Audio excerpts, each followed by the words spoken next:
Physics की पढ़ने में आपका स्वागत है। तो कैसे हैं आप लोग दोस्तों? आज हम डिस्कस करने जाएंगे पेपर नंबर 108 नंबर का पेपर पार्ट 2 द्वितीय। दोस्तों आपको पता ही है हम डेली इतनी ही एनर्जी के साथ पेपर सॉल्व करते हैं और सॉल्व करने के लिए मैं देता हूं आपको टाइम के अंदर आपको सॉल्व करके कमेंट बॉक्स में आंसर देना होता है और आप अपनी ईमानदारी पूरी रखते हैं, ऐसा मुझे उम्मीद और विश्वास है, क्योंकि आपको एग्जामिनेशन में भी हेल्प करने वाला कोई नहीं मिलेगा। बिना समय को बर्बाद किए हम देखते हैं क्वेश्चन नंबर 1 आपकी स्क्रीन पर ये रहा। If the radius of 27 AL nucleus is R1, then the radius of 125 TE will be। आपको मिलता है 45 सेकेंड का समय। शुरू हो जाइए बच्चों तेजी के साथ।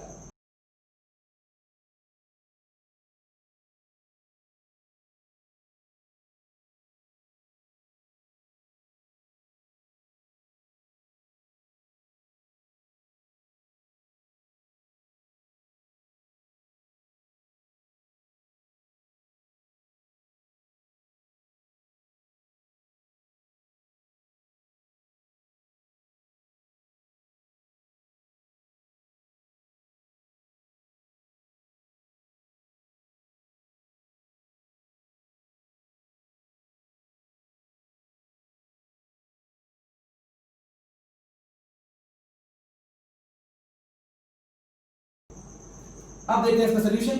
हमें पता है R equals to R naught, A मतलब क्या, mass number to the power 1/3। अब देखो इसका मतलब ये जाएगा R1/R2 is equals to A1/A2 to the power 1/3। ये सबको समझ में आता है ना? A1 कितना दे रखा है उनने हमें दे रखा है 27 एल्यूमिनियम और A2 कितना है 125 टू द पावर 1/3। अब इसको क्या लिख दूं मैं 3/5 का क्यूब, राइट? ये जाएगा R नॉट गिवन है हमें डिवाइडेड बाय R2। तो R2 की वैल्यू होगी 5R/3। The correct answer will be option A। Question number 25। The nuclear reaction neutron plus beryllium gives you lithium plus alpha particle is observed to occur even when very slow moving neutrons strike to boron at rest for a particular reaction in Kn equals to 0। Kinetic energy 0 है neutron की। The helium is observed to have a speed of this much, determine the Q value of the reaction। आपको मिलता है 1 minute 15 second का समय। शुरू जाइए बच्चों तेजी के साथ।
अब ध्यान से देखने वाली बात यहां पर यह है कि Q वैल्यू मतलब जो एनर्जी रिलीज हुई है वो होती है मेरी Q वैल्यू। अब एनर्जी क्यों रिलीज हुई होगी, ध्यान से देखो। उन्होंने गिवन है कि पहले क्या हुआ, दो पार्टिकल का कोलिजन हो गया, ठीक है? दोनों की इनिशियल एनर्जी 0 थी, रेस्ट पे थे, तो ना ऐसा मान के चलना, ठीक है? क्योंकि काइनेटिक एनर्जी न्यूट्रॉन की क्या करेगी, 0 करेगी, ठीक? इसका मतलब जैसे ही कोलिजन हुआ तो अब ये दो पार्टिकल बन गए। एक पार्टिकल जा रहा है इधर, कितनी स्पीड से? स्पीड गिवन है हमें 9.3 into 10 to the power 6 किसकी? अल्फा पार्टिकल की, ठीक बात? अब ध्यान से देखो, इसका मतलब अगर मैं मोमेंटम कंजर्वेशन लगाऊं दिमाग के साथ तो मुझे पता पड़ जाएगा कि ये इधर जाएगा, क्योंकि नेट मोमेंटम हमेशा के अंदर रहेगा, सेंटर ऑफ मास रेस्ट पे रहेगा। अच्छा, मतलब इसके पास भी कुछ काइनेटिक एनर्जी गेन हो गई होगी और इसके पास भी कुछ काइनेटिक एनर्जी गेन हो गई और क्यू वैल्यू वही होता है बच्चों। अब ध्यान से देखो, I can write the momentum of lithium is equals to the momentum of alpha particle. क्यों? क्योंकि इस this plus this should be zero, एक नेगेटिव है तो नेगेटिव इधर आके पॉजिटिव बन गया। इसका मतलब ध्यान से देखना है, इसको लिखता हूं मैं 2m_k। बच्चों मैं काइनेटिक एनर्जी में क्यों लिख रहा हूं? क्योंकि मुझे काइनेटिक एनर्जी से ही मतलब है, बाकी सब पूरी दुनिया से मेरे को मतलब ही नहीं है।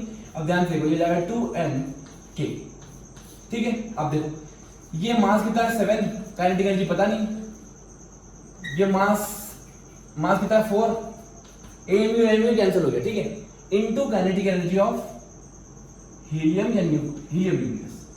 अब हीलियम की काइनेटिक एनर्जी दे रखी है, स्पीड दे रखी है। अब मैं निकालता हूं kinetic energy, half into mass 4 AMU में, तो उसको 1.6 इंटू 10⁻⁻27 केजी में आ गया, इंटू वी स्क्वायर, वी कितना है 9.3 इंटू 10⁻6 द होल स्क्वायर।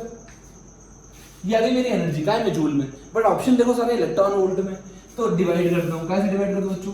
ये जाएगा 1.6 इंटू 10⁻⁻19, ये आ गया हमारा इलेक्ट्रॉन वोल्ट में सीधा सीधा आंसर, ठीक। जैसे आप सॉल्व करोगे तो आपका आंसर आएगा 2 पॉइंट नहीं, आपका आंसर कितना आएगा बच्चों? आपका आंसर आ जाएगा 1.8 मेगा इलेक्ट्रॉन वोल्ट। ये किसका है काइनेटिक एनर्जी? ये हीलियम की आ गई। अब ये वाली वैल्यू यहां पुट करना है आपको, तो काइनेटिक एनर्जी किसकी आएगी? काइनेटिक एनर्जी लिथियम की आ जाएगी, वो होगा 4/7 टाइम्स इंटू 1.8। ये लगभग 1.2 के आसपास आनी चाहिए, 1.02, ठीक है, इलेक्ट्रॉन वोल्ट। अब कुछ नहीं करना है, ये वाली काइनेटिक एनर्जी प्लस ये वाली kinetic energy, this will give me the Q value. मेरा खेला खत्म। The correct answer will be option B 2.82। Question number 26। A girl swings on cradle in a sitting position. If she stands, what happens to the time period of the girl and the cradle?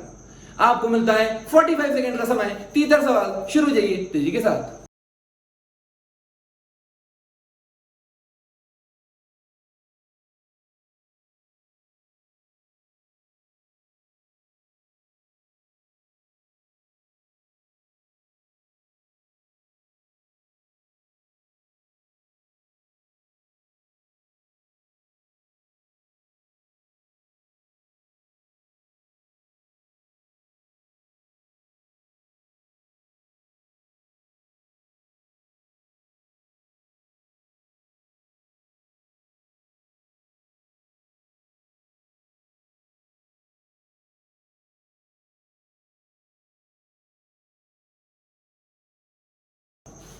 अब देखते हैं बच्चों solution.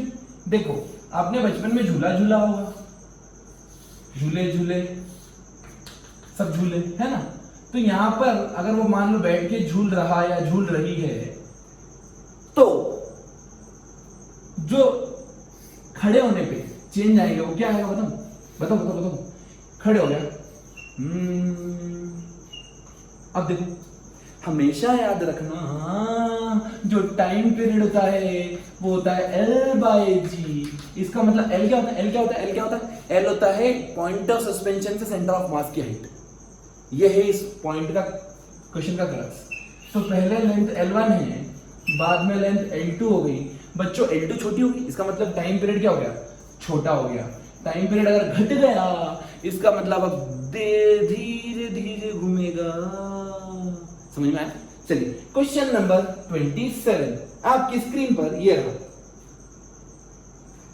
A body of mass m is suspended from a vertical spring and is set into simple harmonic oscillation of time period t. Next, the spring is fixed at one end on a smooth horizontal table and the same mass is attached to the one end. The body is pulled slightly and then released to produce horizontal oscillations of the spring. The time period of horizontal oscillations is, आपका समय शुरू होता है 45 seconds का। तीसरा सवाल है, answer mark कर दो फास्ट।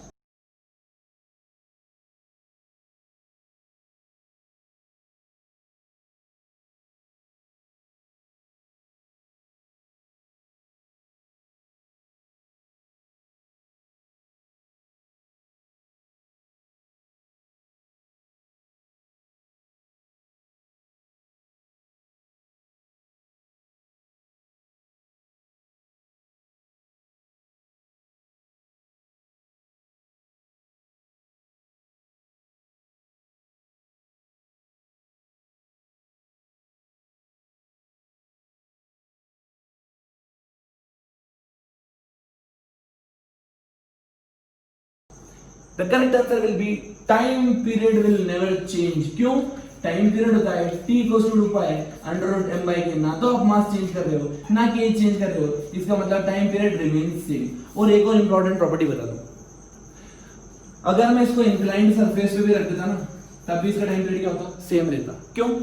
क्योंकि टाइम पीरियड फिक्स्ड होता है बेटा, फ्रीक्वेंसी ऑसिलेशन के फिक्स होते हैं। जैसे मान लो आपकी बिल्डिंग है, आपके घर की अगर बिल्डिंग है तो उसकी कोई ना कोई फिक्स फ्रीक्वेंसी होगी। आप बोलोगे कैसे? अरे हाँ भाई, आपने देखा होगा कि जब भूकंप आता है तो अगर फ्रीक्वेंसी ऑफ द भूकंप, frequency of the earthquake matches with the frequency of your house, then सबसे पहले आपका घर गिरेगा।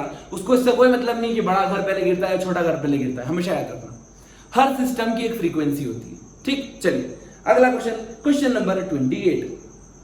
इन Davisson Germer experiment the electron from filament is accelerated through voltage V, then de Broglie wavelength of that electron will be। आपको मिलता है 45 seconds का समय। शुरू हो जाइए बच्चों तेजी के साथ।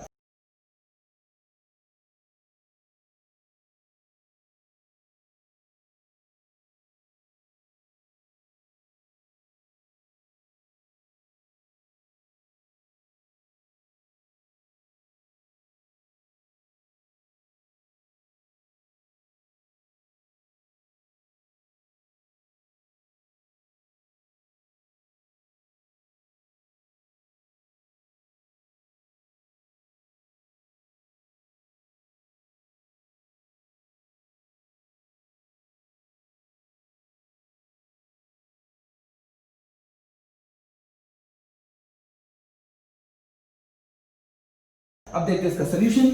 जो काइनेटिक एनर्जी होती है गेन्ड, वो क्या होती है? Charge into potential, potential energy. यही तो डिवीजन का दरबार में होता है, पोटेंशियल दे दे के इलेक्ट्रॉन को एक्सेलरेट करा देते हैं। डी ब्रॉय बोलता है कि lambda equals to h upon p, मतलब lambda equals to h upon under root 2m into ev। खेला खत्म। The correct answer will be option number D. Next, question number 29। If lambda 1 lambda 2 denotes the de Broglie wavelength of two particles with same mass but charges in the ratio of 1:2, they are accelerated from rest through the same potential difference। आपको मिलता है 45 seconds का समय। शुरू हो जाइए बच्चों तेजी के साथ।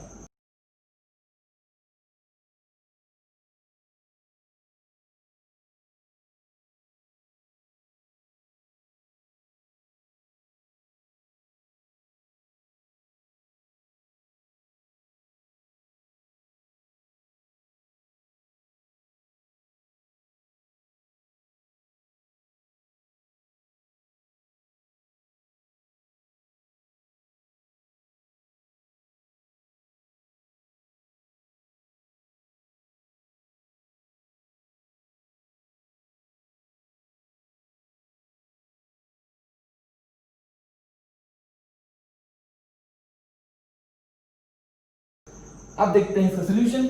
हमें पता है जो डी ब्रॉय वेवलेंथ होती है, क्या वही फॉर्मूला लगेगा? फिर से सेम टू सेम डिक्टो। अब मास क्या है? दोनों का मास सेम है, दोनों का पोटेंशियल सेम है। इसका मतलब lambda is inversely proportional to root E. आ गया चार्ज क्यू ले लो, ये लो क्यू ले लो, खुश हो जाओ। अब वो बोल रहे 1:2 है, 1:2 है। इसका मतलब जिसका चार्ज ज्यादा उसका लैम्डा छोटा, जिसका चार्ज ज्यादा उसका लैम्डा छोटा। तो आपको दिख जाएगा चार्ज जब 1:2 का रेशियो है, 1:2, तो आपको पता पड़ जाएगा चार्ज ज्यादा लैम्डा छोटा, मतलब lambda 1 is more than lambda 2। The correct answer will be option C. Next, question number 30। A capillary tube of radius r is immersed in water and water rises in it to a height h. The mass of water in the capillary tube is 5 gram. Another capillary tube of radius 2r it is immersed in water. The mass of the water will rise in the tube is। आपको मिलता है बच्चों पूरा 1 minute का समय। शुरू जाइए तेजी के साथ। Repeat problem fast.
अब देखते हैं बच्चों इसका सोल्यूशन।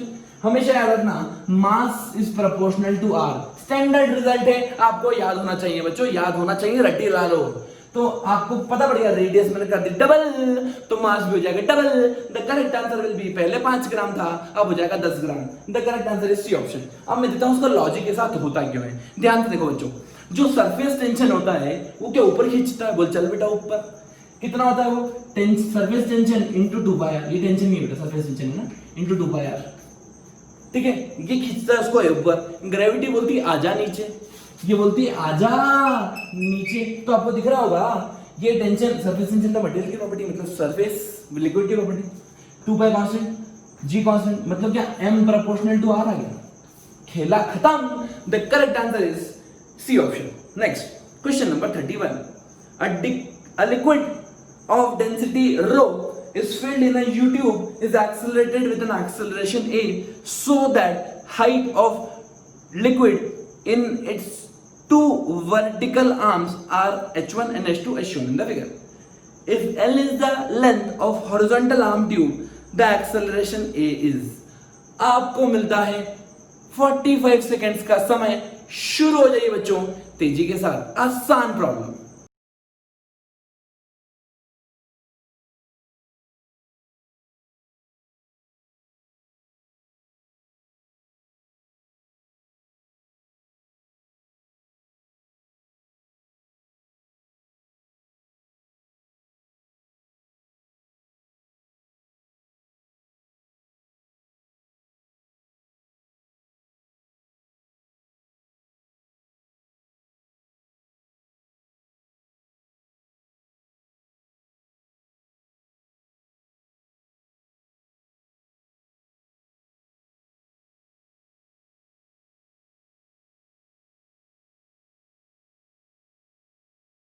चलिए देखते हैं इसका सोल्यूशन।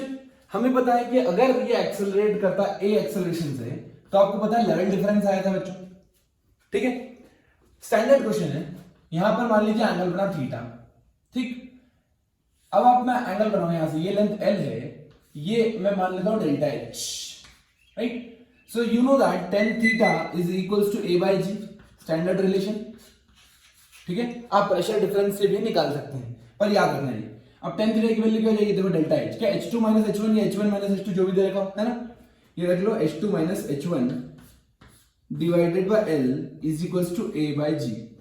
द करेक्ट आंसर, ये आपका आंसर आ गया बच्चों। The correct answer will be option number C.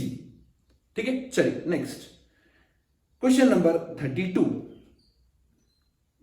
A point object is placed at a distance 25 cm from a convex lens of focal length 20 cm. If a glass slab of thickness t of refractive index 1.5 is inserted between the lens and the object, the image is formed at infinity. The thickness t will be. आपको मिलता है 1 minute का समय। शुरू हो जाइए बच्चों तेजी के साथ।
अब देखते हैं इसका सोल्यूशन। ध्यान से देखो बच्चों, हमें गिवन क्या क्या है कि डिस्टेंस फोकल लेंथ तो है 20 और ऑब्जेक्ट रखा है यहां 25 पे।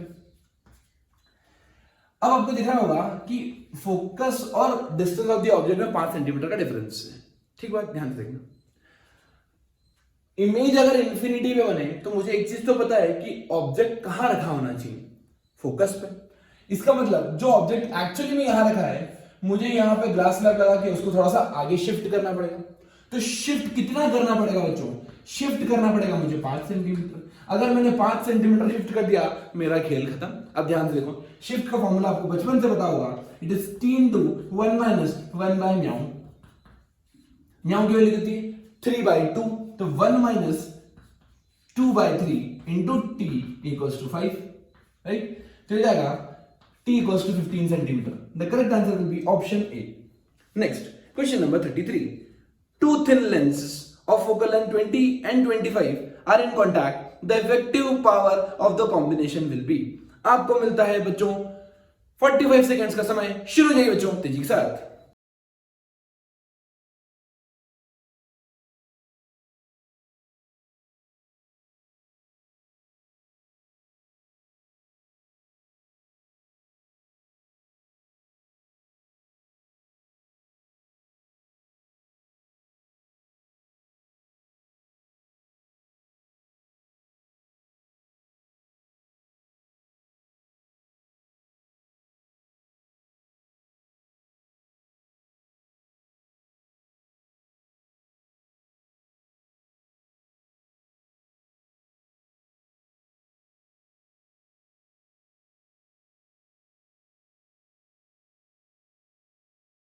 अब देखते हैं इसका सोल्यूशन। हमें पता है 1/f is equals to 1/f1 plus 1/f2 होता है। एक 25 गिवन है, एक 20 गिवन है, दोनों को ऐड कर दो उठा के, करेक्ट? तो कितना हो जाएगा? 9/100, ठीक है। अब देखो वो इफेक्टिव फोकल लेंथ पूछते तो 100/9 होता, लेकिन वो पावर पूछा, आंसर देखो सब डायप्टर में दे रखा है, तो इसको पहले मीटर में कन्वर्ट करना पड़ेगा। तो ऑलरेडी अगर मैं 100 से डिवाइड कर दूं तो मीटर में जाएगा, इसका मतलब पावर आ गया मेरा 9 dioptre. The correct answer will be option D. Next question number 34, a uniform bar of mass m is supported by a pivot at its top about which the bar can swing like a pendulum. If a force F is applied perpendicular to the lower end of the bar as shown in the figure, what is the value of F in order to hold the bar in equilibrium at an angle theta from the vertical? आपको मिलता है 1 minute का समय, शुरू हो जाइए बच्चों तेजी के साथ।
अब देखते हैं इसका सोल्यूशन। देखो इजी है, बिल्कुल भी टफ नहीं।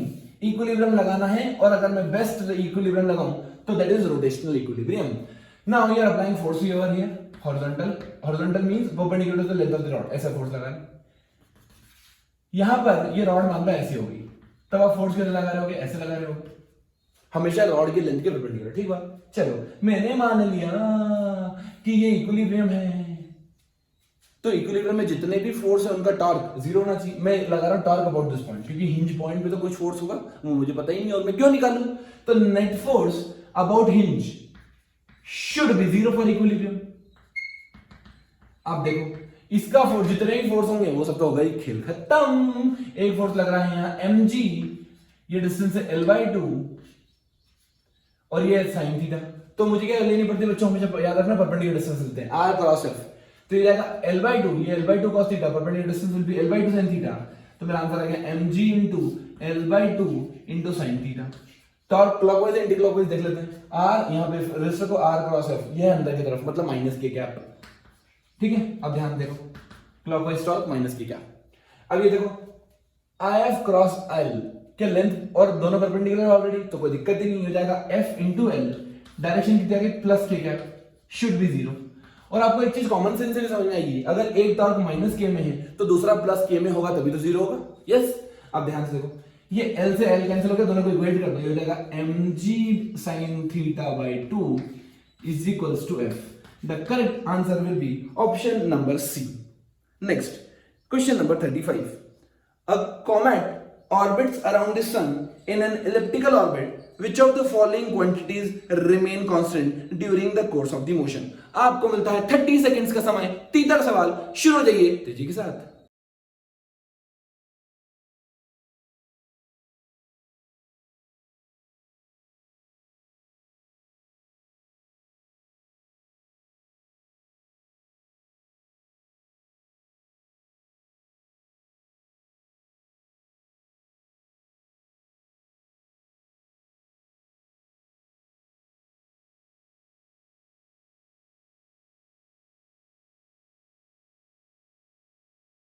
अब देखते हैं बच्चों का सॉल्यूशन। हमेशा याद रखना, टॉर्क जो होता है, टॉर्क क्या सन के अबाउट या ऐसी बॉडी के अबाउट पास होता है, फोर्स जितने फोर्स पास होते हैं कि हमेशा सारे बॉडीज का टॉर्क उस पॉइंट के अबाउट जीरो हो जाता है, क्योंकि फोर्स वहीं से पास हो रहा है म्यूचुअल इंटरेक्शन का। तो अगर फोर्स उस पॉइंट से पास हो रहा है, इसका मतलब टॉर्क अबाउट दैट पॉइंट या सन के अबाउट जीरो होगा प्लैनेट्स का। सिमिलरली कॉमेट्स का जीरो होगा, किस एक सेंट्रल हेविली बॉडी का, कोई भी बॉडी ले लो, ठीक है। तो अगर टॉर्क जीरो है, ध्यान से देखना, टॉर्क जीरो है तो dl by dt जीरो है, इसका मतलब एंगुलर मोमेंटम क्या है, constant. The correct answer will be answer option C. Next, question number 36. The dominant mechanism for motion of charge carrier in forward and reverse bias silicon PN junction are. आपको मिलता है बच्चों 30 seconds का समय। तीसरा सवाल शुरू हो जाइए तेजी के साथ।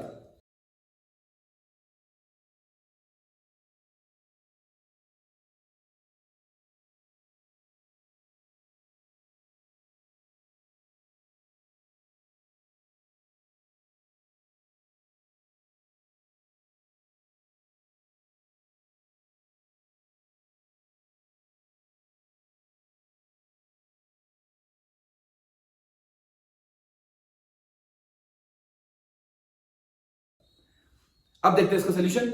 हमेशा याद रखना, जब फॉरवर्ड बायस की बात होती है तो उसमें जो चार्ज जाते हैं वो जाते हैं डिफ्यूजन के कारण। कहां में जाते हैं बच्चा, important point, important point, important point. Forward biasing में क्या होता है ना, डिफ्यूजन करके घुस जाते हैं वो। लेकिन रिवर्स बायस में क्या होता है, जब मैं उनको पोटेंशियल लगाता हूं, राइट, जब मैं उनको पोटेंशियल लगाता हूं तो रिवर्स बायस में जो माइनॉरिटी चार्ज कैरियर्स होते हैं वो अपना अहम रोल अदा करते हैं, ठीक है। तो आपको पता पड़ जाएगा,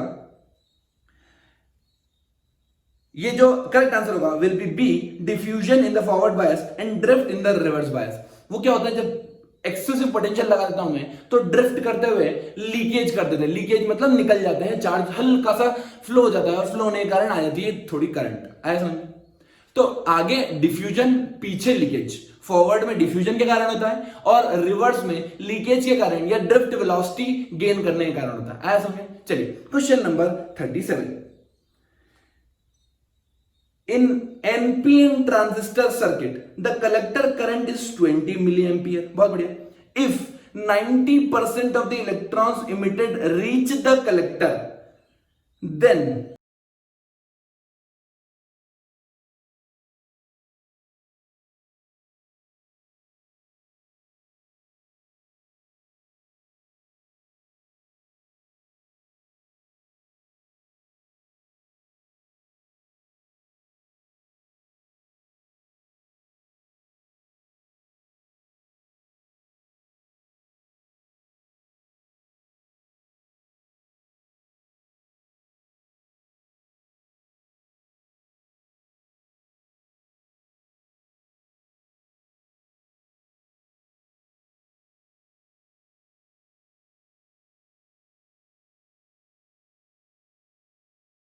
आपको निकालना है। ध्यान से देखो, अब यहां एक चीज हमें क्लियर है कि 90% इलेक्ट्रॉन कहां पहुंच गए, कलेक्टर पे पहुंच गए।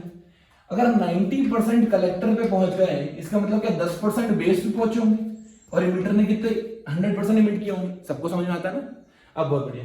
अब मुझे पता है कि जो कलेक्टर करंट है वो कितनी है, वो है 20 milliampere, right. Collector current कितनी, 20,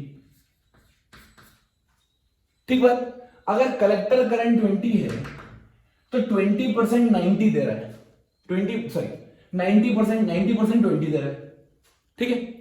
90% 20 दे रहा है तो 10% कितना देगा? 10% आप डायरेक्ट निकाल सकते हो, 10% कितना देगा? लगभग 2 के आसपास, या कैलकुलेशन कर लो। मान लो इस करंट को आई मान लो, सो 90/100 इज इक्वल्स टू 20, ठीक है।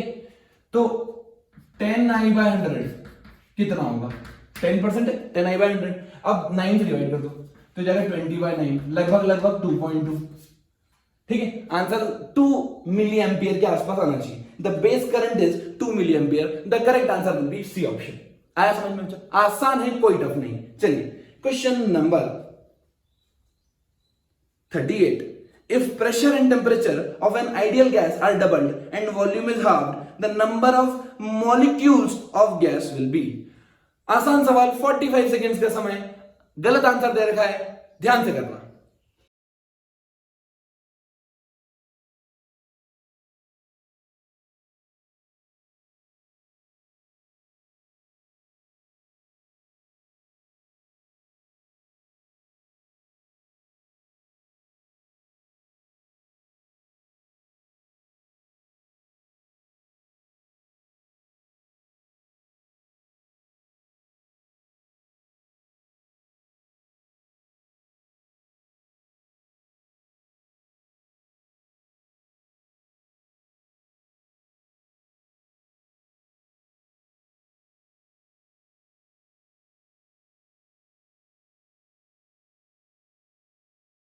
अब देखते हैं इसका सोल्यूशन। हमें बताया बच्चों पीवी इक्वल्स टू एनआरटी होता है, तो क्या पीवी बाय आरटी एन होना चाहिए? क्या जितने मोल्स उतने ही मॉलिक्यूल्स? अब ध्यान से देखो, उनने बोला प्रेशर टेम्परेचर को तो हमने डबल कर दिया, तो जो नया प्रेशर हो गया 2p, वॉल्यूम हो गया हाफ, और आर एस इसी के साथ, और टेम्परेचर डबल, ये हो गया एन डैश नया, ठीक। और वॉल्यूम को कर दिया हाफ। अब देखो रेशियो लेना है, रेशियो ले लो, ये 2 से 2 कैंसिल, पीवी से पीवी कैंसिल, कितना हो गया? ये 2 पर चले जाएगा, ये जाएगा 2 n अपॉन n डैश। अब ध्यान से देखो, जो नए मॉलिक्यूल्स है, the number of molecules, right, पहले अगर n मानता तो अब n/2 हो रहे हैं। Number of molecules got half, गलत आंसर दे रखा है, इसमें दे रखा है डबल्ड, ठीक है। नए मॉलिक्यूल्स पुराने मॉलिक्यूल्स के हाफ कैलकुलेशन से आ रहे हैं। मैं कोई इसमें रॉकेट साइंस नहीं लगा रहा हूं, आसान सवाल, ठीक है। चलिए क्वेश्चन नंबर 39, इसका बी आंसर दे रखा है, करेक्ट आंसर होना चाहिए A. Question number 39, the dimensional formula of Planck's constant is.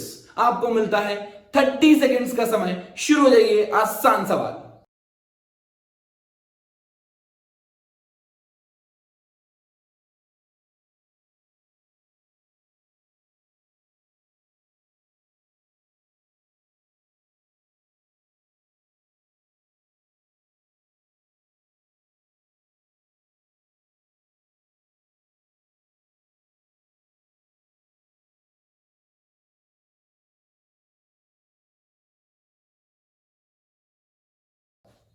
अब देखते हैं इसका सोल्यूशन। बच्चों एनर्जी इक्वल्स टू एच नहीं होता है, हमेशा ऐसा रिलेशन निकालना जिससे कैलकुलेशंस कम से कम करना पड़े, बस। एनर्जी ml2 t-2 सबको पता है, h डिवाइडेड बाय फ्रीक्वेंसी मतलब t-1, बस खेल खत्म। t-1 कैंसिल, मेरा आंसर क्या? ml2 t-1। The correct answer is D. Question number 40, a parallel beam of monochromatic light of wavelength 5000 angstrom is incident normally on a single narrow slit of width 0.001 mm. The light is focused by a convex lens on the screen placed in focal plane. The first minimum will be formed for the angle of diffraction equal to। आपको मिलता है 1 minute का समय, शुरू हो जाइए तेजी के साथ।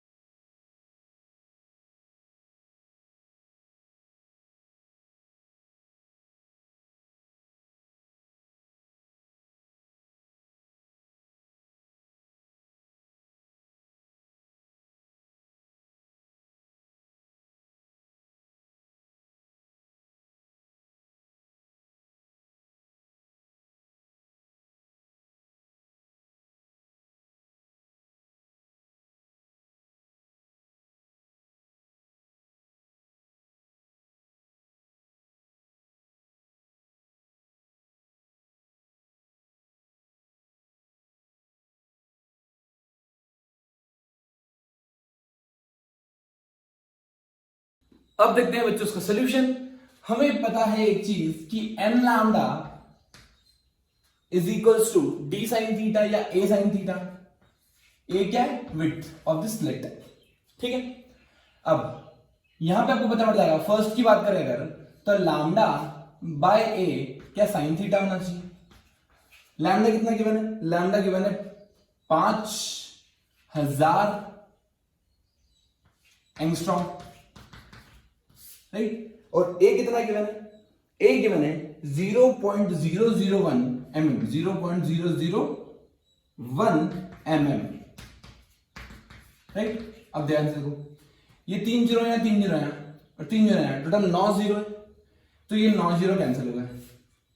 ठीक है, ऊपर क्या बचा? 1 जीरो बच गया, मतलब ये जाएगा 5/10, 5/10 साइन थीटा, साइन थीटा आ गया 1/2, मतलब थीटा आ गया मेरा 30 degree. The correct answer will be option number C. Next question number 41। If the wavelength of light is used 6000 angstrom, the angular resolution of telescope of objective lens having diameter 10 centimeter is। आपको मिलता है 1 minute का समय, शुरू हो जाइए तेजी के साथ।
देखो वो क्या पूछ रहे हैं हमसे, वो पूछ रहे हैं the angular resolution of telescope. हमेशा याद रखना एक फॉर्मूला होता है लिमिट ऑफ रिजोल्यूशन का, that is 1.22 lambda divided by A, और इसी का रेसिप्रोकल कर दो, that is called as resolving power. उसका फॉर्मूला होता है ए डिवाइडेड बाय 1.22 लैम्डा। ठीक है बच्चों, कंफ्यूज मत होना, आपको अभी पूछा ना लिमिट ऑफ रिजोल्यूशन, तो लैम्डा की वैल्यू पुट कर दीजिए 1.22 into 10 to the power -10 into 6000 angstrom divided by a value कितनी है? 10 centimetre, 10 into 10 to the power -2। जैसे आप कैलकुलेशन करोगे आपका आंसर हो जाएगा 7.32। The correct answer will B D option, right. Next question number 42। A tuning fork is in resonance with a vibrating string under tension. When the tuning fork is moved with a certain velocity, 2 beats per second are heard. If the tension is increased, the beats disappear again. The direction of motion of the tuning fork is। आपको मिलता है बच्चों 45 seconds का समय। तीसरा सवाल, शुरू जाइए तेजी के साथ।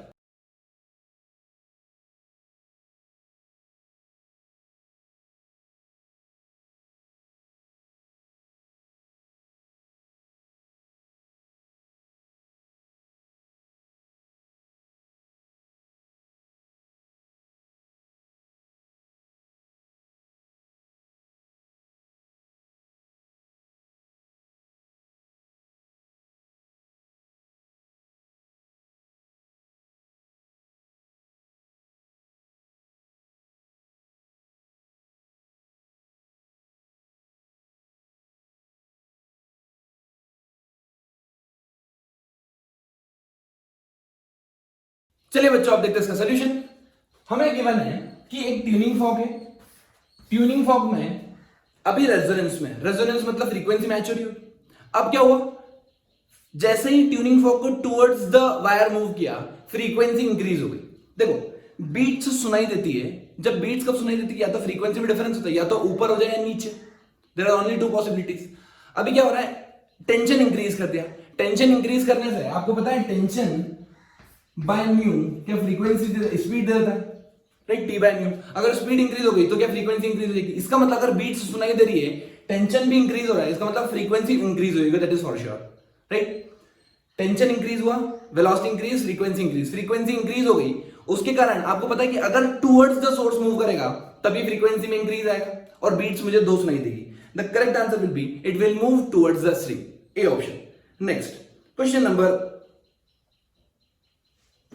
43. The maximum transverse velocity and the maximum transverse acceleration of a harmonic wave in a one-dimensional string are 1 meter per second and 1 meter per second square respectively. The phase velocity of the wave is 1 meter per second. The waveform is, आपको मिलता है 1 minute का समय, शुरू हो जाइए तेजी के साथ।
अब देखते हैं इसका सॉल्यूशन।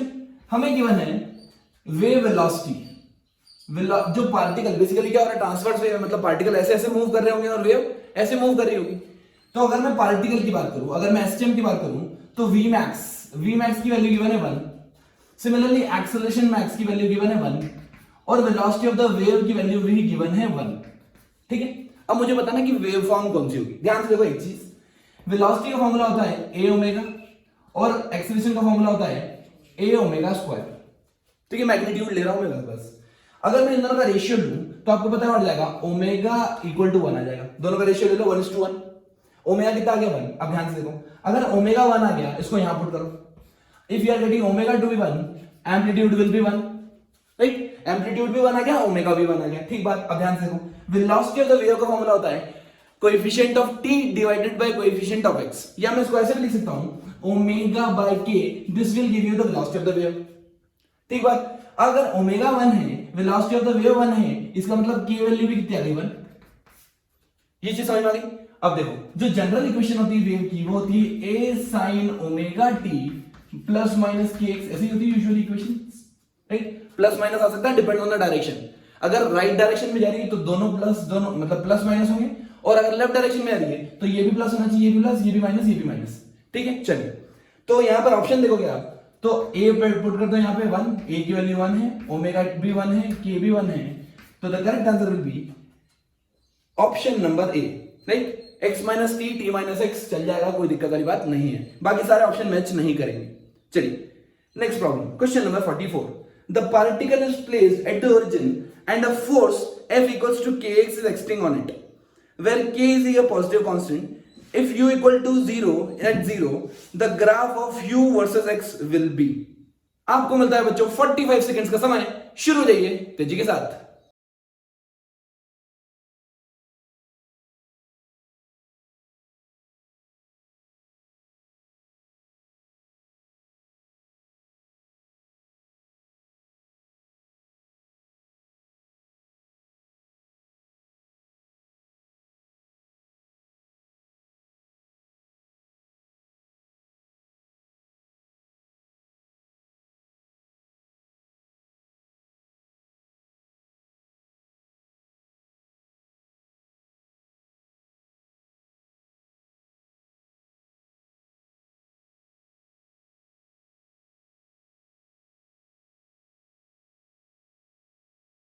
चलिए बच्चों, अब देखते हैं इसका सॉल्यूशन। हमें गिवन है force is equals to k into x, variable force है, राइट। अब वो पूछ रहे हैं पोटेंशियल एनर्जी का रिलेशन। We know a relation between the force and the potential energy, that F is equals to minus del u by del x. Partial differentiation करते हैं बच्चों, ठीक है। लेकिन मुझे क्या निकालना है, u निकालना। तो एक काम करता हूं, इसको इधर लिख देता हूं, F dot d x equals to minus of d u, ठीक है, नेगेटिव साइन लगाना मत भूलना। अब देखो, अगर मुझे पता है f सिर्फ x का फंक्शन है, इसका मतलब मैं इसको पार्शियल इंटीग्रेशन करूं या नॉर्मल इंटीग्रेशन करूं, बात बराबर ही है। ठीक, तो मैं इसको लिख देता हूं f equals to k into x, k is a positive constant, into x into delta x का integration equals to minus delta u का इंटीग्रेशन। ठीक है, अब k कांस्टेंट बाहर निकालो, x का इंटीग्रेशन कितना होगा, x square by 2, so it will be kx square by 2 equals to minus u। तो मेरा आंसर आएगा माइनस हाफ kx स्क्वायर। अब आपको दिख रहा होगा u equals to minus x square, ये पैराबोलिक इक्वेशन। कैसा माइनस है, मतलब कौन सा पैराबोला बना है, डाउनवर्ड पैराबोला बनेगा। तो अगर मैं रिलेशन बनाऊं तो मुझे एक डाउनवर्ड पैराबोला मिलेगा, और वो कहां से पास होगा, ओरिजिन से। क्यों, क्योंकि x इक्वल टू 0 पे अगर आप लिमिट भी डाल दोगे तो 0 पे 0 है और किसी x इंस्टेंट पे एनर्जी u है। तो the correct answer will be option A. Last but not the least, सभी को सही करना है बच्चों। A satellite is orbiting the Earth in a circular orbit of radius r. Which one of the following statements are true? आपको मिलता है 1 minute का समय, शुरू हो जाइए तेजी के साथ।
अब देखो, नॉर्मल हमें पता है कि अगर मैं किसी भी सैटेलाइट को घूमता हुआ मानूं ऐसा, तो इसकी टाइम पीरियड की इक्वेशन क्या होगी, t equals to 1 upon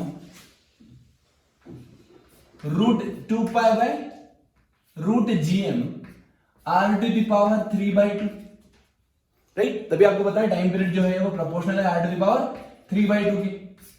clear, अब ध्यान से देखो, अगर ये टाइम पीरियड है तो फ्रीक्वेंसी क्या r टू द पावर 2/3 के प्रोपोर्शनल होगी। ठीक है, तो ऑप्शन में ना तो टाइम पीरियड मैच करेगा ना फ्रीक्वेंसी मैच करेगी। अब वेलोसिटी का क्या फॉर्मूला होता है, वेलोसिटी होती है root over gm by r। ठीक है, so if you talk of angular momentum of linear momentum, पहले मैं लीनियर मोमेंटम की बात करता हूं, तो लीनियर मोमेंटम का मास इनटू वेलोसिटी तो हो जाएगा बाय r। तो आपको पता पड़ेगा जो लीनियर मोमेंटम है वो inversely proportional to root r है। ये भी ऑप्शन मैच नहीं कर रहा। अब मैं एनर्जी निकालता हूं, काइनेटिक एनर्जी। काइनेटिक एनर्जी कितनी होती है, half mv square, half mv square, v की वैल्यू है, ये हो जाएगा gm बाय r। इसका मतलब kinetic energy inversely proportional to r आ गया। The correct answer will be option D. I hope दोस्तों आपको सब चीज समझ में आई हो। अगर कोई भी डाउट हो आप टेलीग्राम, इंस्टाग्राम, यूट्यूब पे कमेंट करके हमें बता सकते हैं। That's all from my side. Thank you. Physics